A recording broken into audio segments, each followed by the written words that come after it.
খুব তড়িঘড়ি করে 6টি সিটি কর্পোরেশনের প্রশাসক নিয়োগ দেওয়া হয়েছে। আমরা যদি একটু প্রেক্ষাপটটা বলি, এই ধরনের নিয়োগ দেওয়ার কোনো বিধিবিধান গণঅভ্যুত্থানের পূর্বে ছিল না। গণঅভ্যুত্থানের পরে যখন অন্তর্বর্তীকালীন সরকার দায়িত্ব নেওয়ার পরে দেখা গেল যে বিভিন্ন সিটি কর্পোরেশন পৌরসভার মেয়ররা, জনপ্রতিনিধিরা পালিয়ে গেছে এবং অনেক জায়গায় ফ্যাসিবাদের দোসররা সেই জায়গাগুলোতে বসে বসে দেশের পরিস্থিতি অস্থিতিশীল করার চেষ্টা করছে। তখন সরকার এই বিধানটা করে যে সরকার চাইলে যে কাউকে প্রশাসক হিসেবে অপসারণ করতে পারে, মেয়রকে, এবং প্রশাসক হিসেবে নিয়োগ দিতে পারে। অন্তর্বর্তীকালীন সরকার সঙ্গত কারণে এই আইন থাকা সত্ত্বেও তার কিন্তু ব্যবহার করা হয়নি। শুধুমাত্র এক জায়গায় সেটা ব্যবহৃত হয়েছে, আর কোথাও সেটা ব্যবহৃত হয়নি। সঙ্গত কারণেই আমরা গণতন্ত্রকে মূল্যায়ন করতে চেয়েছিলাম এবং সেখান থেকে স্থানীয় সরকার নির্বাচন দেওয়ার এক ধরনের সদিচ্ছা থাকলেও রাজনৈতিক নানা ধরনের বাস্তবতা আপনারা জানেন সেটা দেওয়া সম্ভব হয়নি।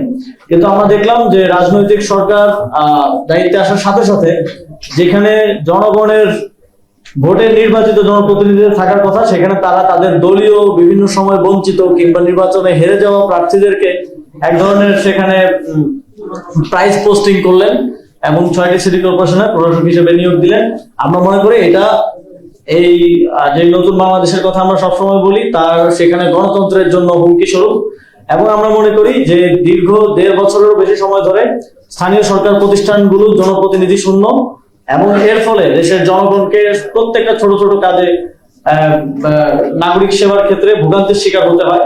সেই বিবেচনায় খুব দ্রুত সময়ের মধ্যে স্থানীয় সরকার নির্বাচন আয়োজন করা প্রয়োজন এবং এই বিষয়ে সরকারের পক্ষ থেকে কোনো স্পষ্ট বক্তব্য আমরা দুঃখজনক ভাবে পাইনি। আমরা আশা করি যে তারা খুব দ্রুত সময়ের মধ্যে টাইমলাইনটা আমাদেরকে দিবে, দেশের জনগণকে দিবে, যে কোন কোন সময়ের মধ্যে, যেহেতু কয়েকটি ধাপে স্থানীয় সরকার নির্বাচন হয়, সিটি কর্পোরেশন, পৌরসভা, জেলা, উপজেলা, ইউনিয়ন পরিষদ, এই পুরো টাইমলাইনটা, রূপরেখাটা আমরা দাবি করছি।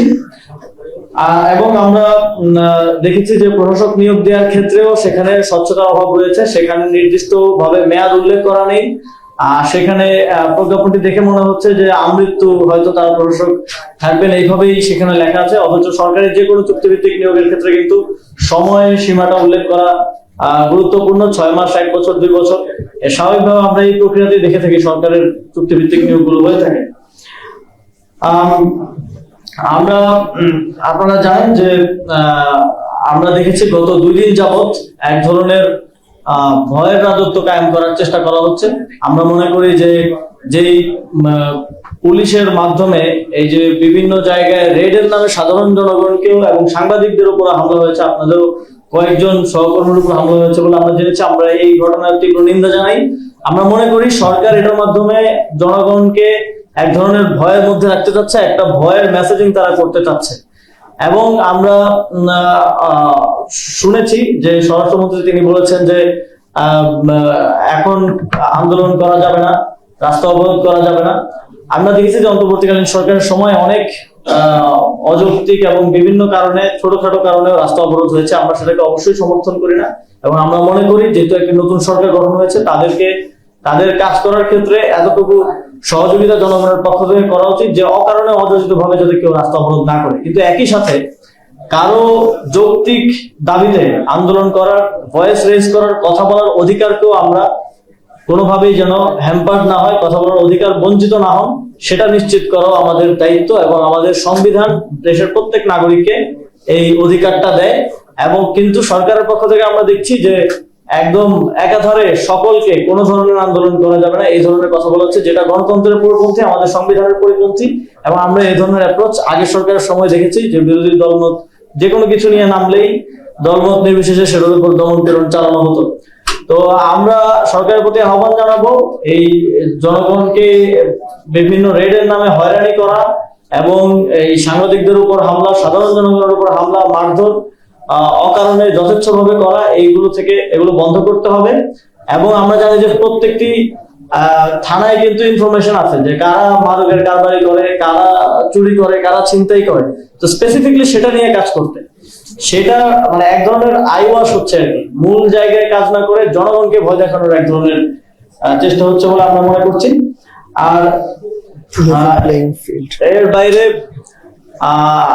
আমাদের নির্বাচন পরিচালনা কমিটি এই বিষয়ে বলেছেন, এই বিষয়ে আমরা জাতীয় নাগরিক পার্টি আপনারা দেখেছেন যখন জাতীয় নির্বাচনেরও প্রার্থিতা মনোনয়ন দেওয়া হয়, তখন আমরা শুধুমাত্র আমাদের দলীয় নেতা কর্মীদের বাইরেও যারা বিভিন্ন জায়গায় যোগ্য আছেন, জনপ্রতিনিধি হওয়ার যোগ্য আছেন এবং মানুষের জন্য কাজ করেছেন, কাজ করতে চান, অনেককে আমরা সুযোগ করে দেওয়ার চেষ্টা করেছিলাম। এবারও আমাদের সেই অ্যাপ্রোচটা থাকবে এবং আপনারা জানেন এবার আইন অনুযায়ী এই নির্বাচনে দলীয় মার্কা এবং দলীয় মনোনয়ন থাকবে না।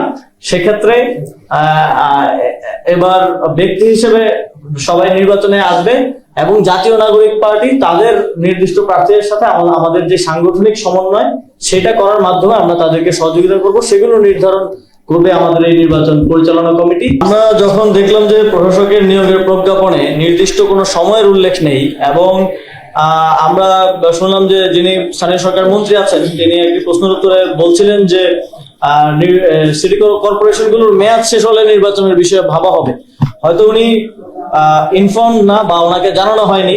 সিটি কর্পোরেশন গুলোর মেয়াদ কিন্তু 12টা সিটি কর্পোরেশন 12টারই শেষ এবং প্রত্যেকটা নির্বাচন দেওয়ার জন্য এলিজিবল। শুধুমাত্র 11টা সিটি কর্পোরেশনের মেয়াদ আমি যখন দায়িত্বে ছিলাম তখনই শেষ হয়ে গিয়েছিল, আজ থেকে প্রায় 1 বছরেরও বেশি সময় আগে, এবং একটা city corporation Chattogram city corporation সেটা রিসেন্টলি শেষ হয়েছে। সুতরাং প্রত্যেকটা সিটি কর্পোরেশনের নির্বাচন দেওয়ার জন্য উপযুক্ত এমন সময়ে নির্বাচন না দিয়ে কোনো নির্দিষ্ট সময়সীমা উল্লেখ না করে প্রশাসক নিয়োগ দেওয়াটা আমরা মনে করি এটা একই সাথে অগণতান্ত্রিক এবং একই সাথে এটা লেভেল প্লেইং ফিল্ডকে নষ্ট করবে। যে প্রশাসক হচ্ছে সে যদি প্রশাসকের পদে থেকে নির্বাচন করে অথবা তার দলের কাউকে সহযোগিতা করে তাহলে অন্যদের জন্য নির্বাচন করাটা কঠিন হয়ে যাবে এবং সেখানে বসে থেকে নির্বাচন করা। আমরা দেখেছি বিএনপি সবসময় বলে এসেছে যে তারা তত্ত্বাবধায়ক সরকারের অধীনে নির্বাচন চায়, তারা দলীয় সরকারের অধীনে নির্বাচন চায় না, কিন্তু এটাও একই অবস্থায় হয়ে যাচ্ছে। দলীয় লোক চেয়ারে বসে থাকা অবস্থায় নির্বাচনটা এক ধরনের নিরপেক্ষ নির্বাচন হওয়ার সম্ভাবনাটা এখানে কমে যায়।